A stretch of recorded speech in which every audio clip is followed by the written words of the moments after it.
زندگی میں بعض اوقات اس طرح کے معاملات سامنے آتے ہیں، لوگ ایک دوسرے کے حق پر ناجائز قبضہ کر لیتے ہیں۔ ناظرین، اللہ نہ کرے اگر آپ کی جائیداد پر، آپ کی پراپرٹی پر، آپ کی زمینوں پر،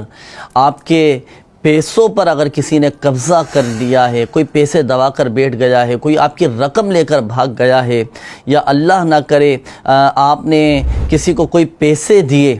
اور وہ پیسے آپ کے واپس نہیں کر رہا، تو یوں سمجھیے کہ پھنسی ہوئی رقم حاصل کرنے کا بڑا ہی شاندار، بڑا زبردست وظیفہ، آپ صرف یہ وظیفہ کر لیجئے، اللہ کی رحمت سے، اللہ کے فضل سے آپ کے جو پھنسی ہوئی رقم ہے، آپ کا جو پھنسا ہوا مال ہے، وہ انشاءاللہ الکریم آپ کو مل جائے گا۔ طریقہ کار اس روحانی علاج کا ذرا سمجھیے گا کہ پہلے تو آپ اوقات مکروہہ کے علاوہ 2 رکعات نماز نفل پڑھیں، اور اس کے ہر سجدے میں پہلے تو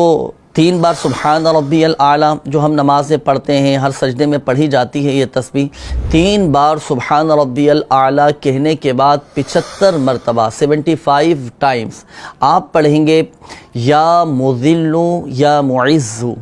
یا مذل یا معز، یا مذل یا معز، یہ 75 مرتبہ پڑھیں۔ پھر اپنے یہ 2 رکعات نماز نفل مکمل کریں، اور نماز ادا کرنے کے بعد اب گڑ گڑا کر اللہ تبارک و تعالیٰ کی بارگاہ میں اپنا جائز حق مل جانے کی دعا کیجئے۔ انشاءاللہ الکریم اللہ پاک کی رحمت سے آپ کی یہ پیسے، آپ کی پھنسی ہوئی رقم یہ واپس آپ کو مل جائے گی۔ مگر یاد رکھیے گا کہ تا حصول مراد آپ نے اس عمل کو جاری رکھنا ہے، بفضلہ تعالی آپ کو اپنا جائز حق مل جائے گا۔